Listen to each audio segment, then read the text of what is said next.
आप सभी का स्वागत है अपने YouTube चैनल यूनिक क्लासेस में। आज हम करेंगे संख्या। जैसे कि आपने देखा संख्या, हमें जो संख्या है उसे देखने के बाद ऐसा लगता है ये हम बचपन से पढ़ते हुए आ रहे हैं, तो ये बहुत ही आसान टॉपिक होगा। पर जो चीज़ें आसान दिखाई देती है ऐसा नहीं होता है कि वो सारी की सारी जो चीज़ें हैं वो आसान ही हों। अगर आसान है तो उसमें मार्क्स और भी ज़्यादा हासिल किए जा सकते हैं, गेन किए जा सकते हैं। बहुत सारे क्वेश्चंस ऐसे आते हैं जिसमें हम पहचान नहीं पाते हैं कि ये जातिवाचक संज्ञा है, व्यक्तिवाचक संज्ञा है, भाववाचक संज्ञा है। इसी के लिए ये वीडियो आपके लिए बहुत ज़्यादा हेल्पफुल होगी। अगर आपको किसी भी कॉम्पिटिटिव एग्जाम्स के लिए अगर आप तैयारी कर रहे हैं जिसमें आपका जो हिंदी सब्जेक्ट है वो आ रहा है, तो उसमें जो संख्या टॉपिक है उसमें से 2 या 3 जो प्रश्न है वो आपके पूछे जाते हैं, या फिर एक तो आपका प्रश्न निर्धारित होता ही है। तो देखिए संख्या, जैसे कि हम बचपन से पढ़ते हुए आ रही है, किसी भी वस्तु, स्थान, व्यक्ति आदि के जो नाम होता है उसको संज्ञा कहा जाता है। अगर आप किसी कॉम्पिटिटिव एग्जाम की तैयारी कर रहे हैं तो उसमें आपसे डेफिनेशन नहीं पूछी जाती है, परिभाषा नहीं पूछी जाती है। इसलिए आपको क्या है, आपको पहचान आनी चाहिए कि ये जातिवाचक संज्ञा, ये व्यक्तिवाचक संज्ञा या फिर ये भाववाचक संज्ञा है। अगर बात की जाए संख्या किसे कहते हैं या फिर संख्या को हम कैसे पहचानें, इसका सबसे पहला स्टेप यही होता है, इसके नाम से ही हम पहचान सकते हैं। जैसे कि हमने जो डेफिनेशन, हम जब बच्चे थे हमने पढ़ा था किसी वस्तु, स्थान या व्यक्ति के नाम को, तो आपको यहाँ पर जो वर्ड आपको सुनाई दिया है नाम, तो आपको याद रखना है जो संज्ञा है, जब भी आपके दिमाग में संज्ञा आती है तो आपको याद करना है इसका मतलब होता है नाम। किसी भी स्थान का नाम हो सकता है, किसी भी व्यक्ति का नाम हो सकता है, किसी भी वस्तु का नाम हो सकता है, किसी भी स्थान का नाम हो सकता है। तो अगर कहीं पर भी किसी वस्तु, स्थान, व्यक्ति या फिर किसी और के नाम का जिक्र किया जाता है तो वो क्या होती है, वो संज्ञा होती है। अब देखिए आपका प्रश्न एक और यहाँ पर ये बनता है कि जो संज्ञा है वो कितने प्रकार की होती है या फिर संज्ञा के कितने भेद हैं। तो आपके जो क्वेश्चन पेपर है उसमें आपको ऑप्शन में दिखाई देता है 3, 4, 5 और 2। तो आपको ध्यान रखना है संख्या के जब भेद पूछे जाते हैं, मूल रूप से जब संख्या के भेद पूछे जाते हैं, मूल रूप से मुख्य जो भेद होते हैं वो संख्या के कितने होते हैं, 3 होते हैं। तो आपको ध्यान रखें मुख्य रूप से तो 3 भेद है, परंतु अगर अर्थ के आधार पर संख्या के भेद की बात की जाए तो वो आपके 5 निकल कर आते हैं अर्थ के आधार पर।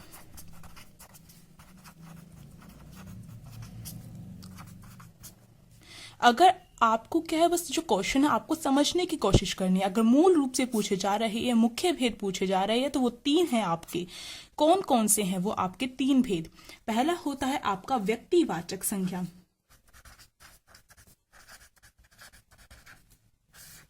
दूसरा आपका होता है जातिवाचक संज्ञा, तीसरा आपका होता है भाववाचक संज्ञा।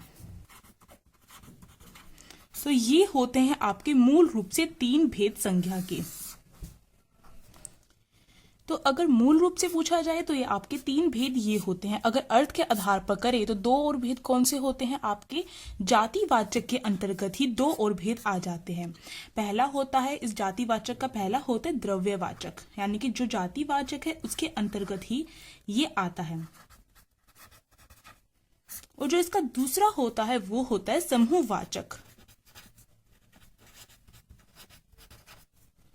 तो अर्थ के आधार पर आपके 5 भेद होते हैं। तो आपको ये दोनों प्रश्नों में कंफ्यूजन नहीं होनी है। अगर संज्ञा के भेद पूछ रखे हैं, मूल रूप से पूछ रखे हैं तो 3 होंगे, और अर्थ के आधार पर पूछ रखे हैं तो वो 5 होंगे। अब इनके बीच में हम कैसे पहचान करें? अगर आपका जो सेंटेंस होता है उससे आप अपने वाक्य से कैसे आप पहचान करें कि ये कौन सी संज्ञा है, तो इस वीडियो के अंतर्गत आपको बताया जाएगा। हर वो ट्रिक सिखाई जाएगी जिससे कि आप पहचान कर सकते हैं और संज्ञा जैसे टॉपिक को आप कभी भी अपना एक भी नंबर गंवाने नहीं देंगे। तो देखिए, अगर आप व्यक्तिवाचक और जातिवाचक इन दोनों में भेद करते चलेंगे, डिफरेंस करते चलेंगे, तो आपको समझ में आ जाएगा व्यक्तिवाचक और जातिवाचक संज्ञा कौन सी होती है। तो चलिए हम साथ साथ में करते चलेंगे। व्यक्तिवाचक, जैसे कि आपको इसमें दिख रहा है, इस संख्या में व्यक्ति शामिल है। व्यक्ति क्या होता है? एक होता है। और जाति क्या होती है? जाति अनेक होते हैं। तो आपको याद रखना है व्यक्तिवाचक संख्या में एक की बात की जाती है और जातिवाचक संख्या में अनेक की बात की जाती है। तो इसलिए जो व्यक्तिवाचक संज्ञा है वो हमेशा एक वचन होगी और जातिवाचक संज्ञा क्या है, हमेशा बहुवचन होगी।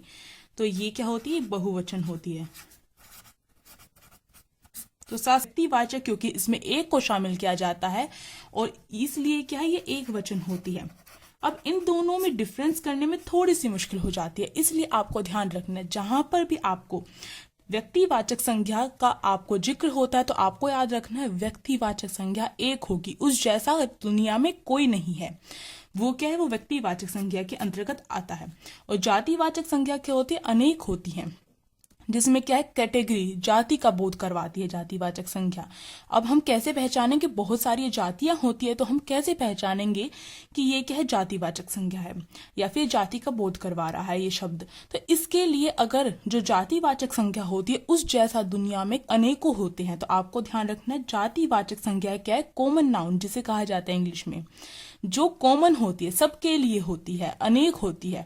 और व्यक्तिवाचक संज्ञा क्या, एक होती है, जिस जैसा दुनिया में कोई नहीं है। ये याद करते चलेंगे तो आपको हर वो जो नाम दिया जाएगा उससे आप पहचान लेंगे। जैसे कि अब देखिए राम, जैसे आप देखिए राम, अब आप कहेंगे राम, राम नाम के तो काफी होते हैं तो ये व्यक्तिवाचक संज्ञा के अंतर्गत कैसे आया। पर अगर आप देखिए जो राम है या फिर जो श्याम है, राम जैसे अनेकों नाम हो सकते हैं, ये बात आपकी सही है कि राम जैसे अनेकों नाम हो सकते हैं, पर जो राम जैसा जो दिखने वाला है, जो उसका नेचर है, जैसा वह बिहेव करता है, जैसा उसका तौर तरीका है रहने का, जैसा वह दिल का है, उस जैसा व्यक्ति कोई दूसरा दुनिया में नहीं हो सकता है। अगर राधा है तो राधा नाम वाले तो काफी हो सकते हैं, पर उस जैसा दिखने वाला हूबहू कोई और नहीं हो सकता है। का मतलब है किसी भी व्यक्ति का जो नाम है वो क्या व्यक्तिवाचक संज्ञा होगी। अगला जैसे कि हम बात करें किसी भी, हम करें गंगा या फिर हम सरस्वती कह सकते हैं, ये क्या है, नदियों के नाम है। तो मैंने क्या कहा था, संज्ञा क्या होती है, नाम होती है। आपको याद रखना है जहां पर भी संज्ञा की बात हो रही है वो नाम बता रहे हैं। तो जो गंगा है या फिर सरस्वती है वो किसका, नदियों का नाम है। अब आप कहेंगे जो गंगा सरस्वती है वो क्या है, वो नदी है, और नदी क्या होती है, वो कॉमन होती है। पर ये आप गलत सोच रहे हैं। क्यों, क्योंकि जो गंगा है वो सरस्वती जैसी नहीं हो सकती है, और जो सरस्वती है वो सरस्वती नदी ही है, उस जैसी दुनिया में दूसरी नदी नहीं है। जहां पर जिस इलाके से वो निकलती है, जिस तरीके की वो है, उस जैसी दुनिया में कोई नहीं है। तो जो ये नदियों के नाम होते हैं, व्यक्ति के नाम होते हैं, वो व्यक्तिवाचक संज्ञा के अंतर्गत आते हैं। राम एक व्यक्ति था। अगर हम जातिवाचक संज्ञा की बात करें, जैसे कि छात्र, छात्र अनेकों हो सकते हैं, शिष्य, शिष्य अनेकों हो सकते, स्टूडेंट होते हैं वो काफी सारे होते हैं क्लास में, तो जो स्टूडेंट है वो काफी सारे हो सकते हैं। तो यहाँ पर ये एक का बोध नहीं करवा रहे हैं, यहाँ पर एक कैटेगरी का बोध हो रहा है, एक जाति का बोध हो रहा है। छात्र जैसा दुनिया में अनेक होते हैं, छात्र छात्र बहुत सारे छात्र होते हैं। इसी प्रकार से अगर हम नदी कहें, नदी शब्द कहें, तो नदी में अगर संज्ञा पूछी जाती है, नदी में कौन सी संज्ञा है, तो आप क्या कहेंगे, जातिवाचक संज्ञा कहेंगे। क्यों कहेंगे, क्योंकि जो नदी है, नदी क्या है, कॉमन नाम है। नदी बहुत सारी हो सकती है, हम सरस्वती को भी नदी कह सकते हैं, हम गंगा को भी नदी कह सकते हैं, हम यमुना को भी नदी कह सकते हैं। नदी क्या होती है, अनेकों होती है। पर जो गंगा, जिसका नाम रख दिया गया है गंगा, उस जैसी नदी दुनिया में दूसरी नहीं। अगर आप कहें कि मैं गंगा नदी पर जा रहा हूं, तो क्या आप सरस्वती में जाकर आप ये कह देंगे कि मैं गंगा नदी में गया था? बिल्कुल नहीं। जो गंगा नदी है वो गंगा नदी है, जो सरस्वती नदी है वो सरस्वती नदी है। उन जैसा दुनिया में दूसरी कोई नदी नहीं है, इसलिए वो व्यक्तिवाचक संज्ञा के अंतर्गत आएंगी। अगर मैं बात करूं यहाँ पर पुस्तक, पुस्तक जो शब्द है वो हमारा जातिवाचक संज्ञा के अंतर्गत आएगा। क्यों आएगा? पुस्तक क्या है, बहुत सारी हो सकती है, जो आप पढ़ते हुए आ रहे हैं जिस भी पुस्तक में से, जिसमें आपका पाठ होते हैं, कविताएं होती है, वो सारी भी पुस्तकें हैं। चाहे वो आपकी साइंस की बुक हो, हिंदी की बुक हो या फिर इंग्लिश की बुक हो, वो सारी की सारी पुस्तकें हैं, उनका कॉमन नाम पुस्तक है। इसी प्रकार से अगर मैं कहूँ रामायण, महाभारत या फिर कोई गीता, इस तरीके की जितनी भी ये किताबें हैं जिनका नाम महाभारत, रामायण, गीता है, सारी की सारी क्या है, पुस्तक है। तो पुस्तक क्या है, अनेकों हैं, बहुत सारी हैं। पर अगर मैं इसी के स्थान पर नाम दूं रामायण का, तो जो रामायण है वो क्या है, एक पुस्तक का नाम है, और उस रामायण जैसी पुस्तक दुनिया में दूसरी नहीं है। इसी प्रकार से अगर मैं नाम दूं महाभारत, तो जो महाभारत है उस जैसी दुनिया में दूसरी कोई पुस्तक नहीं है। अगर मैं कहूँ राम, राम क्या मैंने बताया आपको, राम एक है, उस जैसा दुनिया में दूसरा नहीं है, इसलिए वो क्या है, व्यक्तिवाचक संज्ञा के अंतर्गत है। अगर मैं कहूँ मनुष्य, तो मनुष्य क्या है, एक जाति का नाम है। मनुष्य, मनुष्य जिसे हम इंसान कहते हैं, तो जो इंसान है वो बहुत सारे होते हैं, करोड़ों में, लाखों में, अरबों में, पर जो राम है, राम एक व्यक्ति का नाम है, उस जैसा दुनिया में दूसरा नहीं है, इसलिए व्यक्तिवाचक संज्ञा और ये जातिवाचक संज्ञा है। अगर एक और पहचान होती है व्यक्तिवाचक और जातिवाचक की, एक तो हो गई कि व्यक्तिवाचक में क्या होता है, उस जैसा दूसरा दुनिया में नहीं होता है। दूसरा, एक वचन होता है व्यक्तिवाचक और जातिवाचक बहुवचन होता है, और इसमें क्या होते हैं, जातिवाचक में अनेक होते हैं, यानी कि जो छात्र है वो बहुत सारे होते हैं, तो ये अनेक का बोध करवाते हैं। अगर व्यक्तिवाचक संज्ञा की एक और पहचान की बात की जाए तो हम कह सकते हैं कि जो व्यक्तिवाचक संज्ञा होती है वो क्या होती है, अस्थायी होती है। अस्थायी होती है व्यक्तिवाचक संज्ञा, और ये क्या होती है, ये स्थायी होती है। अब आप कहेंगे ये अस्थायी कैसे हुई? अगर आप देखिए, राम, राम एक व्यक्ति का नाम है जो आज जिंदा है, कल को मर भी सकता है, इसका मतलब ये अस्थायी है, ये फिक्स नहीं है, ये दुनिया में आया है तो ये मरेगा। गंगा, गंगा क्या है, एक नदी का नाम है जो आज साफ जल है उसका, कल को क्या हो सकती है, वो खत्म भी हो सकती है, नष्ट भी हो सकती है। इसी प्रकार से जातिवाचक संज्ञा क्या स्थायी होती है, फिक्स होती है। जैसे कि छात्र, ये क्या है, एक जाति का नाम है छात्र, जिसमें बहुत सारे जो छात्र होते हैं, शिष्य होते हैं, बच्चे होते हैं, वो आते हैं। इसी प्रकार से मनुष्य, मनुष्य समाप्त होंगे, यानी कि जो व्यक्ति है, राम मर जाएगा, पर जो मनुष्य है, जो मनुष्य जाति है, उसमें और बच्चे जन्म लेंगे, और वो क्या है, वो शामिल होंगे मनुष्य जाति में। तो जो मनुष्य जाति है वो लाखों अरबों सालों तक चलती रहेगी, पर जो राम है वो तो जन्म लिया है उसने, तो वो मरेगा। इसी प्रकार से नदी, गंगा समाप्त हो सकती है, नष्ट हो सकती है, पर जो नदी है वो क्या है, वो एक जाति का बोध करवा रही है, जिसमें बहुत सारी नदियां शामिल हैं, जिसमें क्या है, बहुत सारी नई नई नदियां भी आएंगी, और जो पुरानी नदियां वो नष्ट होती भी जा सकती हैं। तो जो नदी है वो क्या है, वो बहुत सारी नदियों का बोध करवा रही है। तो ये जो जातिवाचक संज्ञा है वो स्थायी होती है, और व्यक्तिवाचक संज्ञा अस्थायी होती है। इसी के साथ अगर हम देखें व्यक्तिवाचक संज्ञा में क्या होता है, हम व्यक्तिवाचक संज्ञा जितनी भी होती है उनका हम नाम बदल सकते हैं। नाम में क्या हो सकता है, परिवर्तन हो सकता है, परंतु जातिवाचक संज्ञा में ऐसा नहीं होता है। व्यक्तिवाचक, राम नाम है, जैसे कि अगर जो छोटा बच्चा होता है, कभी उसका नाम राम रख दिया, तो बाद में अगर उन्हें सही नहीं लगा और वो बाद में क्या कर देते हैं, उसका नाम चेंज कर देते हैं, तो ये क्या हो गया, ये चेंज हो गया। इसी प्रकार से गंगा, सरस्वती, नदियों के नाम भी हम बदल सकते हैं। इसी प्रकार से एक अच्छा सा एग्जाम्पल हम ले सकते हैं यहाँ पर, गुड़गांव। जो गुड़गांव नाम है उसे बदलकर अब क्या कर दिया गया, गुरुग्राम नाम कर दिया गया है। तो देखिए यहाँ पर क्या है, जो व्यक्तिवाचक संज्ञा, गुड़गांव जैसा दूसरा क्या है, शहर नहीं है, पर जो शहर है जातिवाचक संज्ञा के अंतर्गत शहर आएगा। शहर के बहुत सारे जो बोध करवा रहा है, जिसमें बहुत सारे शहरों के नाम आते हैं, पर जो गुड़गांव है उस जैसा दुनिया में दूसरा कोई शहर नहीं है।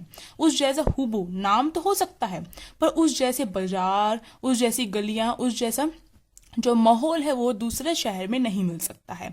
तो ये क्या अपने आप में अनोखा है। व्यक्तिवाचक संज्ञा में क्या कौन आते हैं, जो अपने आप में अनोखे होते हैं। इसका नाम बदलकर क्या कर दिया, गुरुग्राम कर दिया गया है। तो ये क्या है, हम देख सकते हैं जो व्यक्तिवाचक संज्ञा है उसमें क्या नाम परिवर्तन होता है। अब देखिए यहाँ पर मैं कहूँ कि विभीषण, सीता और रावण ये कौन सी संज्ञा है, तो आप देखिए विभीषण कौन था, रावण का भाई था, और जैसे दुनिया में कोई नहीं है, इसलिए क्या है, व्यक्तिवाचक संज्ञा है। सीता और रावण ये भी एक व्यक्ति के नाम, मैंने कहा था जो भी व्यक्ति का नाम होता है वो क्या है, व्यक्तिवाचक संज्ञा के अंतर्गत आता है। तो ये तीनों के तीनों क्या होंगे, हमारे होंगे ये व्यक्तिवाचक संज्ञा। अगर ये केवल हमें नाम दे दिए जाते हैं तो हम बता सकते हैं कि ये व्यक्तिवाचक संज्ञा है, पर अगर ये वाक्य में प्रयोग किए जाते हैं तो उसके आधार पर इनका अर्थ भी बदल जाता है। वाक्य डिसाइड करता है कि ये व्यक्तिवाचक संज्ञा होगी या फिर कोई और संज्ञा होगी। तो देखिए कैसे एक व्यक्ति का नाम भी क्या है, किस प्रकार से क्या है, जातिवाचक संज्ञा हो सकता है या फिर कोई और संज्ञा। देखिए विभीषण हमें नाम से पता चल रहा है ये व्यक्ति का नाम है, उस जैसे दुनिया में कोई नहीं है, तो ये व्यक्तिवाचक संज्ञा है। अगर यहाँ पर कर दिया जाए, वाक्य बना दिया जाए विभीषण का कि आज देश में विभीषणों की कमी नहीं है, आज देश में विभीषणों की कमी नहीं है। तो यहाँ पर जो विभीषण है वो क्या है, वो अब क्या है, वो बहुत सारे समाज में ऐसे बहुत सारे विभीषण हैं जो क्या है अपने भाई को धोखा देते हैं, उनकी बात की जा रही है। इसका मतलब क्या है, यहाँ पर किसी एक व्यक्ति की बात ना की, एक व्यक्ति की बात ना करके बहुत सारों की बात की जा रही है। कॉमन चीज अनेकों की बात की जा रही है। जहां पर भी अनेकों की बात होती है वहां पर क्या होती है, वो जातिवाचक संज्ञा हो जाती है। अगर कहीं सीता क्या है, वो व्यक्तिवाचक संज्ञा है। पर अगर इसी का वाक्य निर्माण किया जाए और कहा जाए सीता आज घर घर में है, सीता आज घर घर में है, यहां पर अब जो सीता का अर्थ है, जो संज्ञा है, वो क्या है, बदल जाएगी। क्यों? पहले सीता अगर शब्द दिया जाए केवल सीता, तो वो क्या होगी, वो व्यक्तिवाचक संज्ञा होगी, क्योंकि उस जैसा दुनिया में दूसरा नहीं है। पर अगर कहा जाता है सीता आज घर घर में है, इसका वाक्य बना दिया जाता है, तो इसका मतलब क्या, सीता जैसी नारी आज क्या है, घर घर में विद्यमान है। तो यहाँ पर क्या होगा, ये जातिवाचक संज्ञा का बोध करवाएगा। तो आप देखिए किस प्रकार से जो शब्द है वह वाक्य में उसे परिवर्तन करके बदल सकते हैं। तो वाक्य के आधार पर आप डिसाइड करेंगे कि ये कौन सी संख्या है। केवल आप इस वर्ड को देखकर नहीं कह सकते कि ये व्यक्तिवाचक है या फिर जातिवाचक है या भाववाचक है। जब आप वाक्य पढ़ेंगे और उसका अर्थ समझेंगे तब आपको पता चलेगा ये संज्ञा का कौन सा भेद है। तो ये जातिवाचक संज्ञा होगी। इसी प्रकार से कहा जाए रावण क्या व्यक्तिवाचक संज्ञा है, पर अगर इसे बदल दिया जाए रावणों से सावधान, तो यहाँ पर जो रावण है वो क्या है, वो एक दुराचारी दिखाया गया है कि जो समाज में बहुत सारे रावण हैं, उनसे सावधान रहना है। तो यहाँ पर जो रावण है अब क्या है, वह वाक्य में जाकर अब जातिवाचक का क्या कर रहा है, बोध करवा रहा है। इसी प्रकार से कहा जाए नेता क्या है, एक ग्रुप का नाम है जिसमें बहुत सारे पार्टियों के नेता आते हैं। तो ये जातिवाचक संज्ञा। अगर इसका मैं कहूं कि नेताजी ने कहा तुम मुझे खून दो, मैं तुम्हें आजादी दूंगा, तो ये जो कहा गया है वो क्या होगा, इससे एक व्यक्ति का बोध हो रहा है, वो है सुभाष चंद्र बोस। सुभाष चंद्र बोस ने कहा था कि तुम मुझे खून दो, मैं तुम्हें आजादी दूंगा। इसमें जो सुभाष चंद्र बोस है उनके बारे में पता चल रहा है, क्योंकि उन्होंने ऐसा कहा था। तो यहाँ पर क्या है, यहाँ पर एक व्यक्ति का बोध हो रहा है, तो यहाँ पर क्या हो जाएगा, व्यक्तिवाचक संज्ञा हो जाएगा। इसी प्रकार से गांधी, अगर मैं गांधी कहूं तो ये क्या है, ये बहुत सारे जो सरनेम होते हैं, जो बहुत सारे होते हैं, जैसे कि राहुल गांधी, प्रियंका गांधी, तो ये सरनेम है जो बहुत सारे हैं। तो सरनेम क्या है, किसी के भी नाम के पीछे भी लग सकता है। तो ये क्या हो गया, जातिवाचक संज्ञा का बोध करवा रहा है। अगर मैं कहूं गांधी जी ने करो या मरो का नारा दिया था, जो गांधी है उसका यहाँ पर पता चल रहा है, वो कौन थे, महात्मा गांधी का पता चल रहा है, क्योंकि महात्मा गांधी ने ही क्या है, करो और मरो का नारा दिया था। तो किस प्रकार से जो एक शब्द है वह किस प्रकार से वाक्य के आधार पर डिसाइड होता है कि वो संज्ञा का कौन सा भेद है, ये इससे आपको बात पता चल रही है। इसी के साथ आपकी व्यक्तिवाचक संज्ञा और जातिवाचक संज्ञा है वो पूरी होती है, इनका डिफरेंस पूरा होता है। अब अगला देखिए भाववाचक संज्ञा, ये संज्ञा का तीसरा प्रकार है भाववाचक संज्ञा। अब देखिए इसके नाम से ही हम समझते चलेंगे, क्योंकि संज्ञा को हम नाम से रिलेट करते हैं। संज्ञा मतलब नाम, किसी व्यक्ति, स्थान, किसी का भी नाम। अब देखिए इसका भी जो नाम है भाववाचक संज्ञा, इसमें भाव यानी कि जो भाव होते हैं जिन्हें हम माप या तोल नहीं सकते, इसी से हमारा बन गया मापा या फिर तोला नहीं जाता है, वही क्या है, भाववाचक संज्ञा के अंतर्गत आता है। जैसे कि अगर मैं कहूं प्रेम, मैं तुमसे प्रेम करता हूं, क्या आप बता सकते हैं कि कितना प्रेम करते हैं, 90%, 60%, 100%? आप ये नहीं बता सकते हैं। तो इसे मापा या तोला नहीं जा सकता है, केवल इसे फील किया जा सकता है, महसूस किया जा सकता है, वही क्या है, भाववाचक संज्ञा के अंतर्गत आता है। तो इसमें हम प्रेम कह सकते हैं, इसका एग्जाम्पल क्रोध कह सकते हैं, इसका एग्जाम्पल जो क्रोध है हमें पता चल जाता है सामने वाला व्यक्ति के हम पर क्रोधित है, पर ये नहीं बता सकते हैं कितना क्रोधित है। हम ये कह सकते हैं कि श्योरली ये 90% क्या हमारे ऊपर क्रोधित है, नहीं कह सकते हैं, इसे मापा या तोला नहीं जा सकता है। इसी प्रकार से अच्छाई, किसी व्यक्ति की अच्छाई हमें दिखाई दे सकती है, पर हम ये नहीं कह सकते कि इतने % ये व्यक्ति क्या है, इसके अंदर इतनी % अच्छाई है, हम ये नहीं कह सकते। तो मापा या तोला नहीं जा सकता है जिस भी चीज को, वो क्या भाववाचक संज्ञा के अंतर्गत आता है। अब देखिए इसकी एक और पहचान, पहली पहचान तो ये हो गई, दूसरी एक और पहचान होती है इसकी, वो होती है इसमें जो भाववाचक संज्ञा होती है उसमें क्या होता है, प्रत्यय जुड़ा होता है। मोस्टली जो भाववाचक संज्ञा होती है उनमें प्रत्यय जुड़ा होता है। जैसे कि अगर मैं कहूं बच्चा, तो जो बच्चा है वो क्या है, वो एक जाति का बोध करवा रहा है, तो ये जातिवाचक संज्ञा है। और इसमें अगर मैं पन, जो पन होता है, पन प्रत्यय जोड़ दूं तो ये क्या बन जाएगा, बचपन। तो जो बचपन है उसे हम देख सकते हैं, उसे हम महसूस कर सकते हैं, पर उसे माप या तोल नहीं सकते हैं, इसलिए क्या है, ये क्या है, भाववाचक संज्ञा। इसमें पन जो है वो प्रत्यय जुड़ा हुआ है। इसी प्रकार से अगर मैं कहूं अच्छा, अगर अच्छा कहूं तो वो क्या होगा, वो विशेषता बता रहा है किसी भी चीज की। मिठाई अच्छी है तो विशेषता बताई जा रही है। अगर मैं इसे कहूं अच्छाई, तो इसमें जो आई जो प्रत्यय है वो जोड़ दिया गया है, इसलिए क्या है, भाववाचक संज्ञा है, अच्छाई, जिसे हम नहीं बता सकते। इसी प्रकार से अगर मैं कहूं ममता, तो ये क्या है, माँ की ममता जो होती है वो पता चल रही है। अगर मैं कहूं ममतव, जो ममतव है वो क्या है, यहाँ पर तव प्रत्यय जुड़ा है, ये क्या बन जाता है, भाववाचक संज्ञा बन जाता है। तो जो भी भाववाचक संज्ञा होती है उसे पहचानने का तरीका एक ये है कि हम प्रत्यय देखकर पहचान सकते हैं कि ये भाववाचक संज्ञा है। दूसरा, जिस भी चीज को हम माप या तोल नहीं सकते हैं वो भाववाचक संज्ञा है। अब यहाँ पर आपको एक बात नोट करनी है कि जो भाववाचक संज्ञा होती है कई बार क्या होती है, वो जातिवाचक संज्ञा का भी कार्य करती है, वाक्य के अकॉर्डिंग होती है या फिर शब्द के अकॉर्डिंग भी कहा जा सकता है। आपको याद रखना है जो भाववाचक संज्ञा है वो क्या होती है, आपकी एक वचन होती है, और जातिवाचक संज्ञा बहुवचन होती है। अगर मानिए कहा जाए अच्छाइयों को अपनाओ, अच्छाइयों को अपनाओ, यहाँ पर जो अच्छाई शब्द है, अच्छाइयों, तो आप कहेंगे अच्छाई क्या है, यहाँ पर प्रत्यय लगा हुआ है। पर अगर आप ध्यान से देखें ये क्या है, बहुवचन है, एक वचन शब्द नहीं है, बहुवचन है। बहुवचन क्या होता है, जातिवाचक होता है, क्योंकि हमारे व्यक्तिवाचक क्या होता है, वो भी एक वचन होता है। तो संज्ञा में बहुवचन क्या है, वो जातिवाचक होता है। तो जो अच्छाइयों जो है वो क्या है, इस सेंटेंस में ये जातिवाचक का कार्य कर रहा है यहाँ पर, तो ये जातिवाचक का सेंटेंस है। अगर मैं कहूँ बुराइयों से बचो, तो यहाँ पर जो बुराई है वो क्या होता है, वो भाववाचक होता है। पर अगर कहा जाए बुराइयों से बचो, तो बुराइयों क्या है, बहुवचन का कार्य कर रहा है। बुराइयों क्या है, बहुवचन है। बहुवचन क्या होता है, जातिवाचक होता है। तो ये क्या है, हमें ध्यान रखना है छोटी छोटी बातों का, कि जो भाववाचक है वो क्या है, आपका हमेशा एक वचन होगा, जातिवाचक बहुवचन होगा। और वाक्य को पढ़े, ध्यान से देखिए, शब्द को ध्यान से देखिए और फिर पता करिए कौन सी संज्ञा है। अब जैसे कि मैंने आपको बताया था, जातिवाचक के क्या है, दो भेद होते हैं, जब भी मिलकर क्या है, अर्थ के आधार पर 5 संज्ञा के भेद बनते हैं। तो 2 भेद इसके कौन से बताए थे, पहला बताया था द्रव्यवाचक। आपको ध्यान रखना है यहाँ पर ये केवल यहाँ पर ये द्रव्यवाचक है, ना कि द्रव।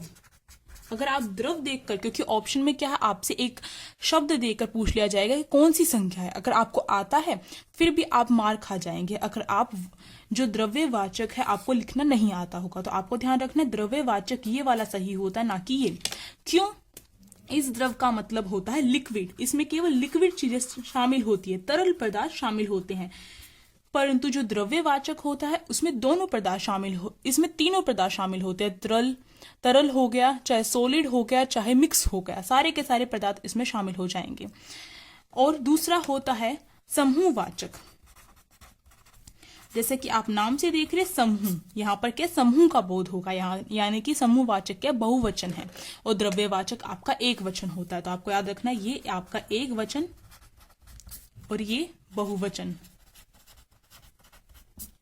जो द्रव्यवाचक होता है, जैसे कि अगर इसको याद रखने का बहुत ही अच्छी ट्रिक मैं आपको यहाँ पर बता रही हूँ, आपको ध्यान से देखना। अगर मैं कहूँ ये पेन है, अगर मैं पेन कहूं तो वो क्या होगा, वो एक जाति का बोध करवा रहा है। अगर मैं कलम, जिसे पेन को हम कलम कहते हैं हिंदी में, अगर मैं कलम कहूं तो वो एक जाति का बोध करवाता है। देखिए कलम जाति का बोध करवा रहा है। चाहे इसमें किसी बटरफ्लो का कहूं, रिनोल्ड का कहूं, तो ये क्या अलग अलग कंपनी के नाम होंगे। अगर पर मैं इन सब का एक जाति होती है, एक कैटेगरी होती है जिसे हम कलम कहते हैं, पेन कहते हैं, तो ये जातिवाचक का बोध करवा रहा है। अगर मैं कहूं ये पेन किससे बना है, तो आप कहेंगे प्लास्टिक से। तो प्लास्टिक क्या है, यहाँ पर आपका द्रव्यवाचक संज्ञा के अंतर्गत आएगा, क्योंकि आपको ध्यान रखना द्रव्यवाचक संज्ञा क्या होती है, कच्चा माल होता है किसी भी वस्तु का। अगर मैं कहूँ ज्वेलरी कहूँ, अगर मैं रानी हार कहूँ या फिर चंद्रहार कहूँ तो यहाँ पर क्या है, एक ज्वेलरी का बोध हो रहा है। पर अगर मैं कहूँ सोना, तो सोना क्या है, क्योंकि चंद्रहार और रानी हार किससे बनता है, सोने से बनता है। जो वस्तु है उसका जो कच्चा माल होता है वो क्या है, वो द्रव्यवाचक के अंतर्गत आता है। जैसे कि मैं कहूँ कुर्सी, कुर्सी क्या होगी, वो जातिवाचक में आएगी, क्योंकि वो क्या है, वो किसी प्रकार की हो सकती है, प्लास्टिक की हो सकती है, लकड़ी की हो सकती है, किसी प्रकार की हो सकती है। अगर मैं कहूँ कुर्सी किससे बनती है, वो लकड़ी से बनती है, तो लकड़ी क्या होगी हमारी यहाँ पर, लकड़ी क्या होगी, वो होगी द्रव्यवाचक के अंतर्गत आएगी। इसी प्रकार से सोना, चांदी या फिर पानी। अगर मैं कहूँ चाय, तो चाय में बहुत सारी चीजें पड़ती हैं। अगर मैं कहूँ पानी, तो पानी क्या है, यहाँ पर तरल पदार्थ, जितने भी तरल पदार्थ होंगे वो यहाँ पर द्रव्यवाचक के अंतर्गत आ जाएंगे। जितने भी पदार्थ होते हैं, चाहे वो सोना, चांदी, लकड़ी आ जाए या फिर पानी आ जाए, तो तरल हो गए, लिक्विड हो गए या फिर मिक्स हो गए। अगर मैं कहूँ गैस, गैस भी क्या है, वो भी आपकी द्रव्यवाचक के अंतर्गत आएगी, या फिर कोयला। तो आपको याद रखना जितने भी पदार्थ होते हैं वो सारे के सारे द्रव्यवाचक के अंतर्गत आते हैं। अब बात की जाए समूहवाचक, समूह क्या होता है, समूह बहुत सारे, जहां पर जैसे कि अगर कहूँ बहुत सारे हाथी, अगर मैं हाथी कहती हूँ तो वो जातिवाचक के अंतर्गत आएगा। पर अगर मैं कहूँ हाथी, बहुत सारे जो हाथी एक स्थान पर इकट्ठे हो गए तो वो क्या होगा, हाथियों का झुंड होगा। तो जो झुंड है वो क्या है, झुंड है वो क्या होगा, वो समूहवाचक के अंतर्गत आएगा। बहुत सारे मिलकर जब एक समूह बना लेते हैं, उस समूह का जो नाम होता है वो समूहवाचक के अंतर्गत आता है। जैसे कि अगर मैं बच्चा कहूंगी तो वो क्या है, वो जातिवाचक के अंतर्गत आएगा। बच्चे कहूंगी वो भी जातिवाचक के अंतर्गत आएगा। छात्र कहूंगी वो भी जातिवाचक के अंतर्गत आएगा। अगर उन्हीं छात्रों को एक स्थान पर इकट्ठा कर दिया जाता है और उसको नाम दे दिया जाता है कक्षा, तो वो क्या है, वो समूहवाचक के अंतर्गत आई। इसका मतलब क्या है, जो जातिवाचक होते हैं जब उन्हें एक स्थान पर इकट्ठा करके उन्हें एक नाम दे दिया जाता है, अलग से नाम, तो वो समूहवाचक के अंतर्गत आते हैं। किसी भी समूह का बोध करवाना, भीड़, जैसे कि जो भीड़ हो गई, बहुत सारे जो लोग हैं। मनुष्य कहूं तो जातिवाचक होगा, क्योंकि मनुष्य बहुत सारे होते हैं। जब उन्हीं मनुष्यों को एक स्थान पे इकट्ठा कर दिया जाता है तो उसे क्या है, भीड़ नाम दे दिया जाता है, वो समूहवाचक होगा। अगर मैं कहूं पंचायत, पंचायत में बहुत सारे व्यक्ति इकट्ठे होते हैं और उसे पंचायत नाम दे दिया जाता है। तो आपको ये जो कुछ नाम है, प्रैक्टिस की बहुत ज्यादा जरूरत होगी। इसी प्रकार से परिषद, जनता, जनता में बहुत सारे व्यक्ति आते हैं। अगर मैं कहूं पुलिस, तो इस वर्ड को आप ध्यान से देखिए, पुलिस। अब आप कहेंगे पुलिस, आप कहेंगे पुलिस तो क्या व्यक्तिवाचक है। क्यों है वही व्यक्तिवाचक, क्योंकि पुलिस चोर के पीछे भाग रहा है, आप ये कहेंगे। तो इसमें क्या, एक पुलिस भाग रहा है। अगर मैं कहूं बहुत सारे जो पुलिस वाले होते हैं, तो उन्हें संबोधित करने के लिए कहा जाए पुलिस ने चोरों के गैंग को पकड़ा, तो यहाँ पर यह नहीं बताया गया इस वाक्य में कि एक पुलिस था, दो पुलिस थी, तीन पुलिस थी। यहाँ पर क्या है, एक पुलिस का नाम दे दिया गया है, जिसमें क्या बहुत सारे पुलिस वाले शामिल हो रहे हैं। तो आपको सेंटेंस के आधार पर डिसाइड करना है कि ये समूहवाचक है, जातिवाचक है, व्यक्तिवाचक है। अगर मैं कहूँ फूल, फूल क्या है, वो एक फूल बहुत सारे हो सकते हैं। गेंदे का फूल हो सकता है, गुलाब का फूल हो सकता है, कमल का फूल हो सकता है। तो जो फूल है वो क्या, जातिवाचक है, क्योंकि उसके जैसे बहुत सारे हैं। फूल फूल फूल बहुत सारे हैं दुनिया में। तो हर प्रकार के फूल हैं जिन्हें नाम दे दिया गया, फूल का एक जाति का नाम दे दिया गया है, तो वो जातिवाचक के अंतर्गत आएंगे। अगर मैं कहूँ गुलदस्ता, गुलदस्ते में क्या होते, बहुत सारे जो फूल होते हैं वो इकट्ठे होते हैं, बहुत सारे फूल इकट्ठे होते हैं गुलदस्ते में।